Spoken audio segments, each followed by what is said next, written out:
Hello friends, welcome to இது உங்கள் சமையல். இன்றைக்கி ரெஸ்டாரண்ட்லலாம் கிடைக்கும்ல வெஜிடபிள் குருமா, அதுதான் பார்க்க போகிறோம்.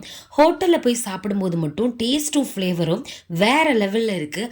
ஆனால் வீட்டில் செய்யும் பொழுது ஏதோ ஒன்று மிஸ் ஆகுது. அப்படி என்ன சீக்ரெட் அங்கே ஃபாலோ பண்ணுறாங்க அப்படின்னு சொல்லிட்டு வாங்க வீடியோக்குள்ளே போயிட்டு சட்டுன்னு பார்த்துடலாம்.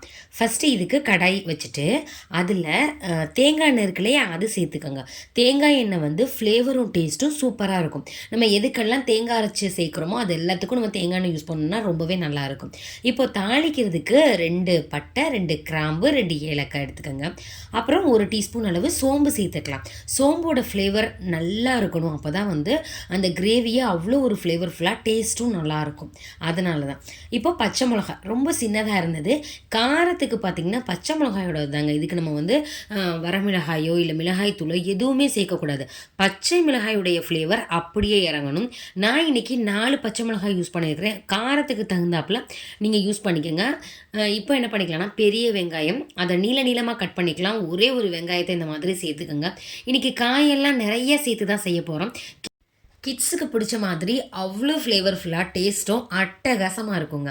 இப்போ பார்த்திங்கன்னா வெங்காயத்தோட கலர் ரொம்ப மாறிடக்கூடாது. அப்படி மாறிடுச்சுன்னா உங்களுக்கு இந்த குருமாவே கலர் ரொம்ப மாறிடும். அதுக்காக லைட்டாக கண்ணாடி பதம் வர்ற அளவு மட்டும் லைட்டாக வதக்கி விட்டுட்டு காய்கள் என்னென்ன இருக்கோ நீங்கள் சேர்த்துக்கலாம். கேரட்டு, பீன்ஸு, அப்புறம் என்னோட நூக்கல், டர்னிஃப் எதுனாலும் சேர்த்துக்கலாம். அப்புறமேட்டி பச்சை பட்டாணி இருக்கு இல்லையா, அதையும் சேர்த்துக்கலாம். உங்களுக்கு என்ன காய்கறிகள் இருக்கும், நூக்கல்ல நீங்கள் உருளைக்கிழங்கு கூட சேர்த்துக்கலாங்க. காலிஃப்ளவர் இருக்குதா, அது கூட கொஞ்சமாக சேர்த்துக்கலாம். நிறைய காய்கறிகள் போட்டு செய்யும் பொழுது டேஸ்ட்டும் ஃப்ளேவரும் நல்லா இருக்கும். இன்னொன்று சத்தும் அதிகம். அதனால தான் நம்ம இவ்வளோ காய்கறிகள் சேர்த்துருக்குறோம்.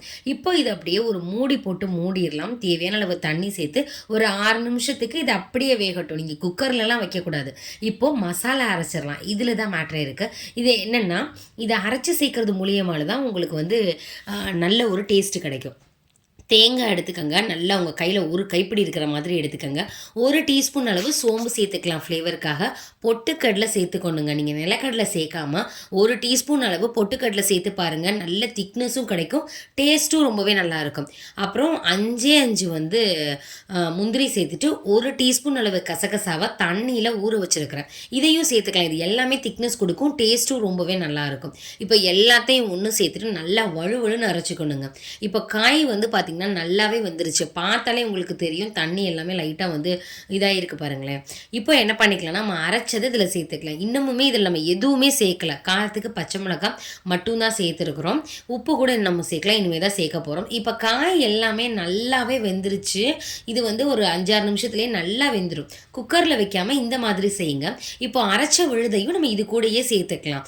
இதில் உங்களுக்கு பெரியவங்க மட்டும்தான் சாப்பிட்றோம், காரம் எனக்கு அதிகமாக தேவைப்படுதுன்னு நினச்சிங்கன்னா தேங்காயோட ஒரே ஒரு பச்சை மிளகாய் கூட நீங்கள் சேர்த்து அரைச்சிக்கலாம். கிட்ஸ் எல்லாம் சாப்பிட்றதுனால நான் தாளிக்கிறதுக்கு மட்டும்தான் யூஸ் பண்ணேன்.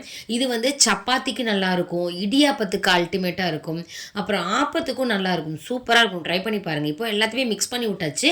தேவையான அளவு உப்பு சேர்த்துக்கலாம். இதுக்கு ஒரு 1/2 டீஸ்பூன் அளவு கல் உப்பு அப்படின்றது சரியாக இருக்கும். இப்போ உங்களுக்கு எவ்வளோ திக்னஸ் வேணுமோ அதுக்கேற்ற மாதிரி தண்ணி மட்டும் ஆட் பண்ணிக்கோங்க. நான் கொஞ்சமாக தண்ணி மட்டும் ஆட் பண்ணிட்டு அப்படியே அதை மூடி போட்டு மூடிடுங்க. அவ்வளோதான். பார்க்குறதுக்கே க்ரீமியாக சூப்பராக இருக்குது. டேஸ்ட்டும் ஃப்ளேவரும் அவ்வளோ நல்லா இருக்குது. சப்பாத்திக்கு அட்டகாசமாக இருந்துச்சு. காரம் மட்டும் உங்களுக்கு முன்ன பின்ன அட்ஜஸ்ட் பண்ணிக்கோங்க. இதை ட்ரை பண்ணிங்கன்னு வச்சுக்கோங்களேன், வாரத்துக்கு ஒரு தடவையாவது கிட்ஸு கேட்பாங்க. அந்தளவுக்கு ரொம்ப டேஸ்டியாக இருக்கும். ட்ரை பண்ணிவிட்டு எப்படி இருந்துச்சுன்னு கமெண்ட் பண்ணுங்கள். உங்கள் ஃப்ரெண்ட்ஸ் அண்ட் ரிலேட்டிவ்ஸ் கூட ஷேர் பண்ணுங்கள். இதே மாதிரி நிறைய வீடியோஸ் போட்டிருக்கோம். தேவைப்பட்ட டிஸ்கிரிப்ஷன் பாக்ஸில் லிங்க் தரேன், போய் பாருங்கள்.